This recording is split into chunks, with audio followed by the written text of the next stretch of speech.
Zdravo! Ja sam Aleksandra, dobrodošli u novi video u kojem ću vam pokazati transformaciju jednog klub stola i kako sam pokušala da mu dam potpuno unapređen izgled. Ono što sam željela da zadržim u ovoj transformaciji jeste njegova velika mogućnost skladištenja, ali ovog puta sam htjela da to bude rešeno na jedan uredniji i elegantniji način. Usput sam pokušala da rešim i probleme koji su na stolu već bili očigledno vidljivi. Pre svega tu je bilo ljuštanje stare farbe, budući da je ovaj sto već jednom prošao kroz transformaciju, a to se najviše vidjelo na gornjoj ploči. Bilo je potrebno da uklonim i dekupaž sa bočnih strana, ali i da rešim oštećene ivice na donjim delovima bočnih stranica, to jest njegovim nogarama. Uživajte u transformaciji.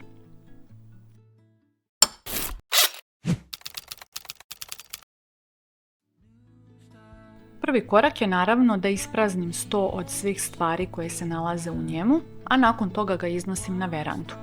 Poslovi koje ću sada raditi prilično su prljavi, tako da je ukoliko imate mogućnost, najbolje da ovakve radove obavljate napolju ili negde u dvorištu.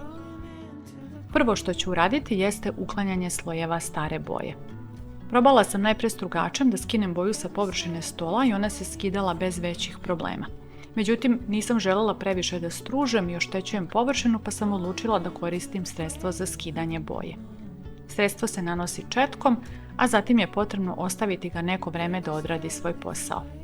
Kako se ovo sredstvo ne bi sušilo i kako bi što bolje delovalo direktno na boju, nakon nanošenja sam preko površine stavila prijanjajuću foliju. Ovaj postupak sam radila samo na gornjoj ploči stola i na njegovim bočnim stranama. Nakon što je sredstvo odreagovalo, uklonila sam foliju i bez problema sam skinula površinski sloj stare boje sa ploče stola.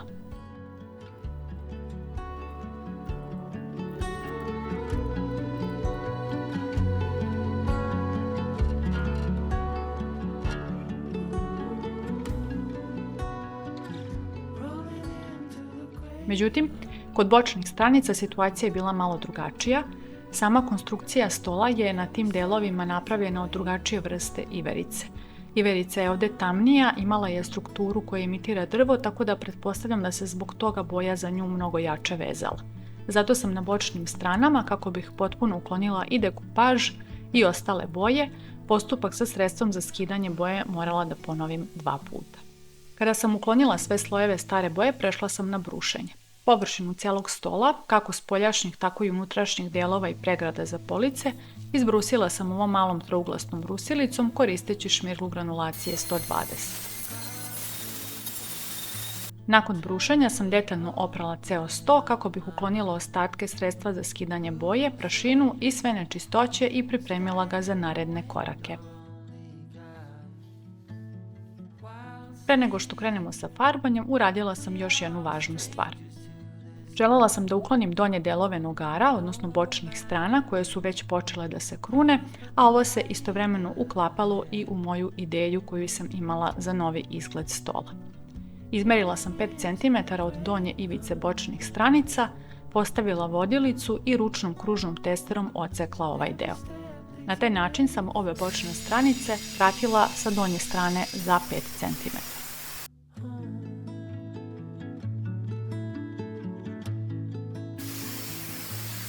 Nakon sečenja sam zagitovala sva vidljiva oštećenja, kako ona koja su se pojavila na mestima sečenja, tako i postojeća oštećenja na drugim delovima stola.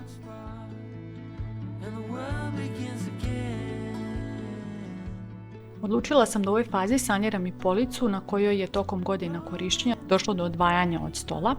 Na taj spoj sam nanijela lepak za drvo, a zatim stegama pričvrstila policu uz ploču stola. Sve sam ostavila preko noći da se lepak potpuno osuši. Sutradan sam uklonila stege sa stola, a zatim šmirglom granulacije 120 izbrusila git koji sam nanijela prethodnog dana. Nakon toga sam dobro odprašila sto i pripremila ga za sljedeću fazu, a to je nanošenje primera. Koristila sam Tigurila Otex, specijalni primer namenjen zahtevnim površinama koji inače ne zahteva prethodno brušenje nameštaja. U ovom slučaju sam naravno morala da brusim delove zato što sam uklanjala stare slojeve boje, dok ostali delovi na kojima se boja dobro držala nisu imali takav tretman. Primer sam valjkom nanijela preko cijele površine stola i ostavila ga 24 sata da se dobro i potpuno osuši. Sutradan prelazim na farbanje pokrivnom bojom.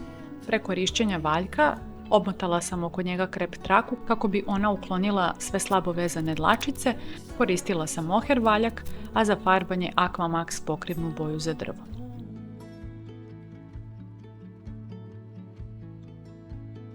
Postupak farbanja sam ponovila u 2 puta, odnosno cijela površina stola je ofarbana sa 2 sloja pokrivne boje za drvo.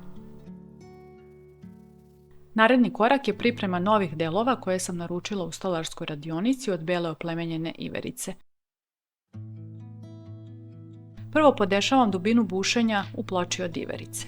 Koristim burgiju prečnika 8 mm koju postavljam kroz ovu vođicu. Vođicu zatim prislanjam preko komada iverice, a vrh burgije oslanjam na jednu veću podlošku kako bih bila sigurna da prilikom bušenja burgija neće proći kroz cijelu debljinu ploče.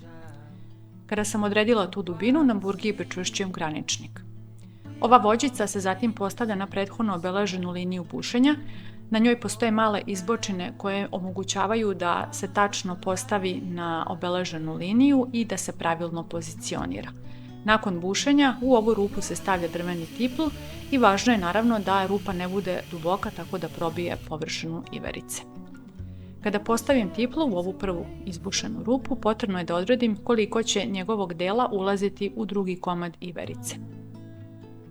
Ovdje je potrebno staviti odstojanje od 4 mm koje određujem pomoću 2 lenjira koja prislanjam na vrh tipla, a zatim šublerom merim koliko je to dobijeno rastojanje. Za bušenje ovog komada koristim još jednu vođicu, ona se postavlja preko bočne strane i omogućava da rupa bude isbušena tačno po sredini debljine iverice i pravo u odnosu na ivice. Zbog toga na dužinu tipla koju sam malo pre odredila, dodajem i debljinu ovog komada, ove dve veličine sabiram i tako dolazim do ukupne dubine bušenja. Tu meru sam zatim pomoću šublera prenela na burgiju i ponovo podešavam graničnik i za ovo bušenje. Pre nego što počnem da bušim pravi element, ovu dubinu sam prvo proverila na jednom probnom komadu iverice. Ovdje možete da vidite i kako sam obeležila mesto bušenja. Oznaka se vidi kroz otvor na ovoj vođici za centrirano bušenje bočnih strana. Postavljam je preko komada iverice, preko oznake i kroz nju bušim rupu. Nakon toga postavljam tiplu i proveravam da li dubina ove rupe odgovara tiplu koji treba da uđe u nju.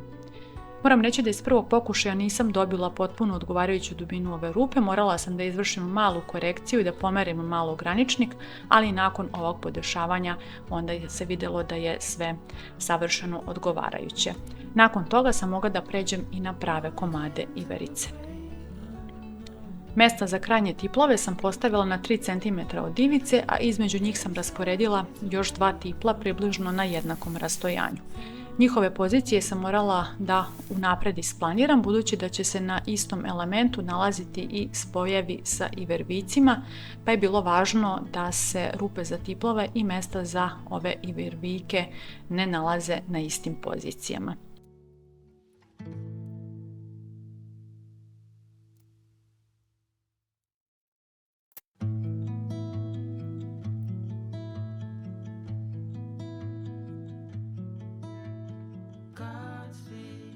Ovdje imam još jedan dodatak koji ću sada prvi put isprobati, a to su obeleživači za tiplove ili špic obeleživači.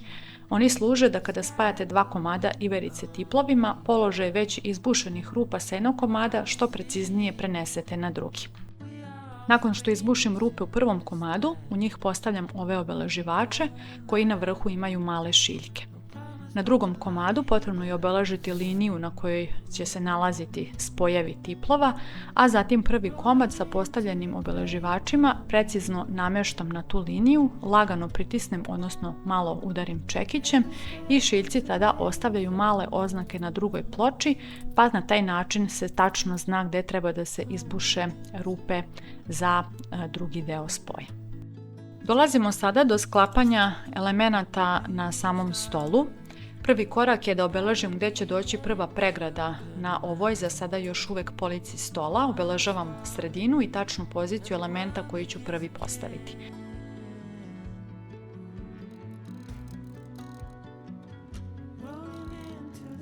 Kada sam ga namestila na mesto, proveravam da li je dobro pozicioniran u odnosu na bočne strane, a zatim na gornjoj ploči obeležavam mesta na kojima ću ga pričvrstiti. Pošto mi ovdje nije bilo moguće da spoj izvedem pomoću tiplova, ovaj element pričvršćujem sa spoljašnje strane pomoću iver vijaka. Za svaki od ovih komada bila su dovoljna po 2 iver vijka sa gornje strane.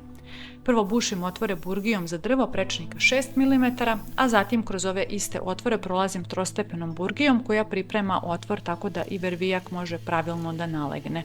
Iver vijke zatim zavrćem pomoću nastavka za imbus.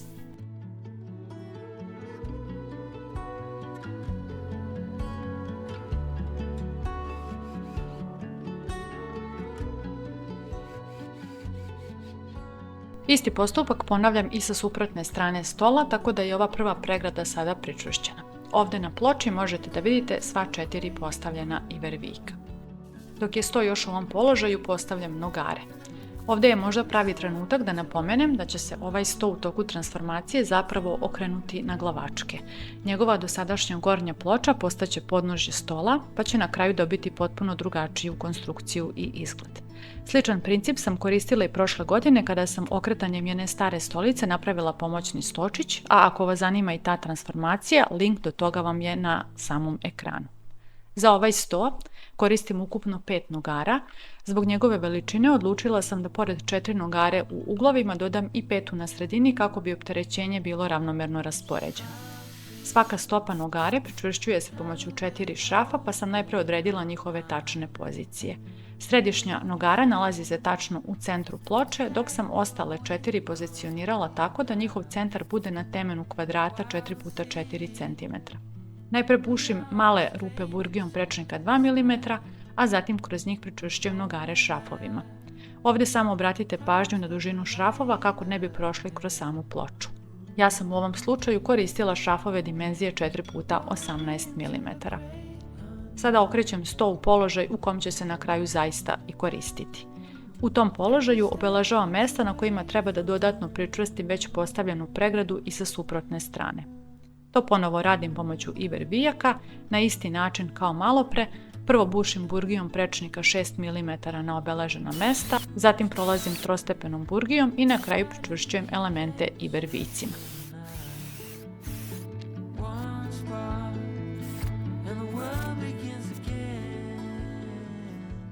Nakon toga mogu da pređem i na postavljanje druge pregradne police. Ona sada ide preko cijele širine stola jer mi je u ovom položaju moguće da je tako postavim. Na elementu koji sam već pripremila u radionici izbušene su rupe za tiplove i sada treba njihove pozicije precizno preneti na deo stola sa kojim će se spojiti. U već izbušene otvore postavljam obeleživače za tiplove, odnosno male šiljke koje sam pokazala ranije u radionici. Element zatim prislanjam na prethodno obeleženu liniju i kada sam sigurna da sam je pravilno pozicionirala, lagano ovaj element udaram čekićem. Šiljci ostavljaju jasne oznake na površini i tačno pokazuju mesta na kojima treba da se izbuše rupe tako da svaki tipl dođe na svoju odgovarajuću poziciju. Pomoću vođice za burgiju na kojoj sam prethodno podesila potrebnu dubinu bušenja, bušim sve obeležene otvore.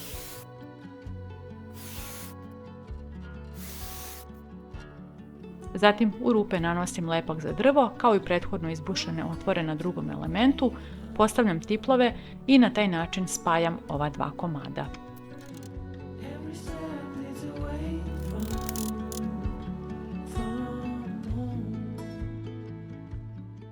Sljedeći korak je da i na bočnim stranama, odnosno na delovima koji su nekada bili nogare stola, izbušim otvore za tiplove na istim pozicijama kao što sam to već uradila na srednjoj pregradi. Ponovo podešavam potrebnu dubinu burgije i koristim vođicu za centralno bušenje na bočnim stranama.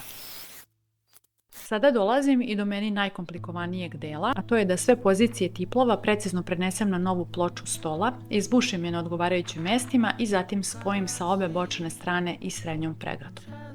Na ploči sam prvo obeležila linije na kojima treba da se nalaze spojevi.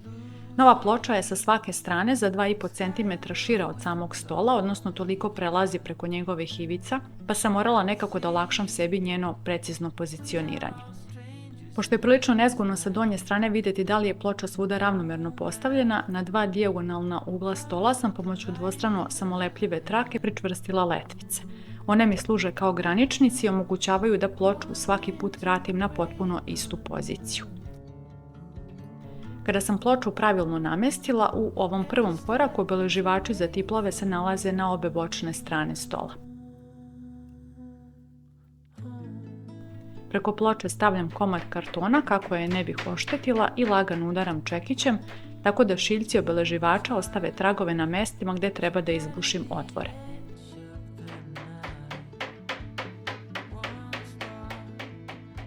Pošto imam samo 8 ovih obeleživača, a ukupno mi je bilo potrebno 12 pozicija, postupak sam morala da ponovim za srednju pregradu.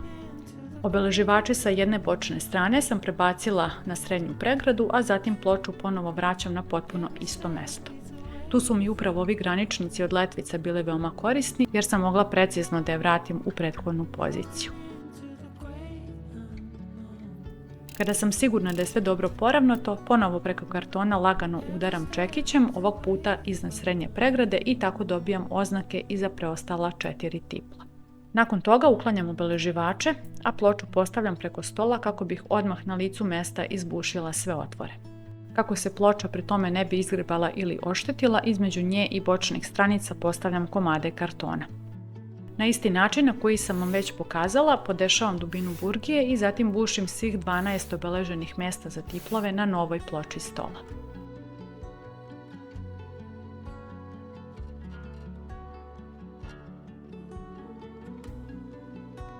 Ostaje mi još da samo ploču konačno i pričvrstim. Lepak za drvo prvo nanosim u izbušene otvore na obe bočne strane i na srednju pregradu, a zatim u njih postavljam drvene tiplove. Lepak nanosim i u odgovarajuće otvore sa donje strane nove ploče. Napomenut ću da sam radi dodatnog učvršćivanja sa donje strane ploče unaprijed pričvrstila i metalne ugaonike. Njih sam prvo morala da pričvrstim za samu ploču dok je još bila odvojena od stola, jer nakon montaže zbog dubine polica bušilicom ne bih imala dovoljno prostora da priđem tim mestima. Kada sam ploču postavila i spojila tiplovima, ugaonike sam dodatno pričvrstila za bočne stranice stola.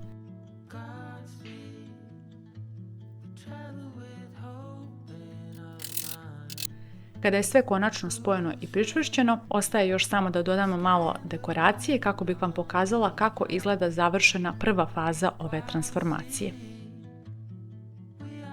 Mislim da je rezultat već sada prilično efektan, iako je sama promjena zapravo veoma jednostavna. Međutim, transformacija još nije završena. U sljedećoj fazi dodat ću elemente koji će omogućiti da veliki broj stvari koji se odlažu u ovom stolu budu potpuno sakriveni i da ceo sto izgleda mnogo urednije. Pišite mi u komentarima kako vam se dopada transformacija do sada, a ako već niste, ne zaboravite da se prijavite na kanal kako ne biste propustili nastavak koji vas čeka već naredne nedelje. Vidimo se uskoro, do tada pozdrav!